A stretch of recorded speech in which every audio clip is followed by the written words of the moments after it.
السلام علیکم ورحمۃ اللہ وبرکاتہ۔ بھیڑیا تمام حیوانات میں سے ایسا حیوان ہے جو زیادہ بولتا ہے، لیکن جب یہ پکڑ لیا جائے تو اس کو مارا جائے یا تلوار کے ذریعے اس کے ٹکڑے ٹکڑے کر دیے جائیں تو اس کی آواز نہیں نکلے گی یہاں تک کہ اس کی موت واقع ہو جائے۔ اس کے سونگنے کی زبردست قوت موجود ہوتی ہے، اس لیے یہ میلوں سے کسی چیز کی بو محسوس کر لیتا ہے۔ بھیڑیا اکثر بکریوں کے شکار کے لیے صبح کے وقت نکلتا ہے، کیونکہ اسے توقع ہوتی ہے کہ رات بھر بکریوں کی حفاظت کے لیے بیدار رہنے کی وجہ سے لوگ تھک کر سو گئے ہوں گے۔ بھیڑیا کی عجیب و غریب خصلت یہ بھی ہے کہ اس کی کھال کے ساتھ اگر بکری کی کھال رکھ دی جائے تو بکری کے کھال کے سارے بال جھڑ جائیں گے۔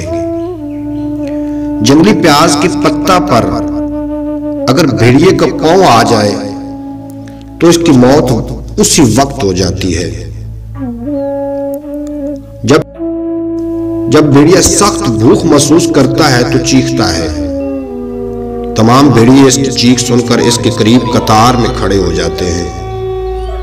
وہ بھیڑیا چیخنے والے بھیڑیے کے قریب ہوتا ہے، باقی بھیڑیے اس پر حملہ آور ہو کر اسے ہلاک کر دیتے ہیں اور اس کا گوشت کھاتے ہیں۔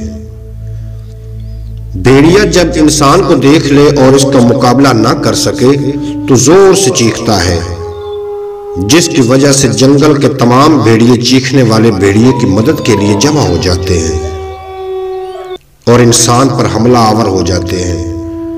اگر انسان ان بھیڑیوں میں سے کسی بھیڑیے کو زخمی کر دے تو بھیڑیے انسان کو چھوڑ کر اس کی طرف متوجہ ہو جاتے ہیں اور اس کا گوشت کھاتے ہیں۔ اگر کسی بھیڑیے کا سر کسی ایسے برج میں لٹکا دیا جائے جہاں کبوتر رہتے ہوں تو اس کے قریب بلی یا اور کوئی ایسا موذی جانور نہیں آئے گا جو کبوتروں کو اذیت دینے والا ہو۔ بھیڑیے کا دانا پنجہ اگر کسی نیزے کے سر پر لٹکا دیا جائے تو جو شخص بھی اس نیزے کو اپنے پاس رکھے گا، اگرچہ اس کے گرد دشمنوں کا ایک بڑا گروہ ہی کیوں نہ جمع ہو، وہ اس تک نہیں پہنچ سکیں گے جب تک نیزے کے سر پر بھیڑیے کا پنجہ لٹکا رہے گا۔ بھیڑیے کا گردہ ایسے آدمی کے لیے جو گردوں کے درد میں مبتلا ہو بے حد مفید ہے۔ اگر اس کا پتا پانی میں ملا کر جمع کرنے سے قبل آلہ تناسل پر مل لیا جائے تو اس آدمی سے عورت بہت زیادہ محبت کرنے لگ جائے گی۔ اگر بھیڑیے کی دم کسی ایسی چراگاہ میں لٹکا دی جائے جہاں بیل چرتے ہوں تو جب تک یہ دم لٹکی رہے گی بیل چراگاہوں میں نہیں داخل ہوں گے، اگرچہ شدید بھوک ہی سے کیوں نہ مر جائیں۔ اگر کسی جگہ بھیڑیے کی دم کی دھونی دے دی جائے تو وہاں چوہے نہیں آئیں گے۔ اگر بھیڑیے کی آنکھ کسی بچے کے گلے میں لٹکا دی جائے تو بچہ زیادہ نہیں روئے گا۔ اگر بھیڑیے کا پتا لے کر اس کے ہم وزن شہد ملا کر آنکھ میں بطور سرما استعمال کیا جائے تو آنکھ کے دھندلے پن اور آنکھ کی کمزوری کے لیے بے حد مفید ہے، بشرط کہ شہد کو گرم نہ کیا گیا ہو۔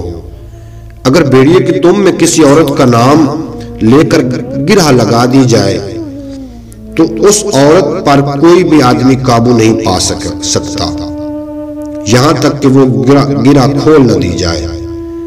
اگر بھیڑیے کے پتا کو شہد میں ملا لیا جائے اور آدمی اپنے آلہ تناسل پر اس کی مالش کرے اور پھر عورت سے جمع کرے تو وہ عورت اس سے بے حد محبت کرنے لگے گی۔ اگر بھیڑیے کا خون زخموں پر لگایا جائے تو وہ زخموں کو پکا دیتا ہے۔ امید کرتا ہوں کہ آپ کو میری یہ ویڈیو اچھی لگی ہوگی۔ اگر یہ ویڈیو اچھی لگی ہو تو اس چینل کو ضرور سبسکرائب فرما لیں اور ساتھ بیل آئیکن ہوگا اس کو بھی پریس کر لینا تاکہ ہر آنے والی ویڈیو کی نوٹیفیکیشن سب سے پہلے آپ تک پہنچ جائے۔ اجازت دیجیے، آپ اور میرا اللہ حافظ۔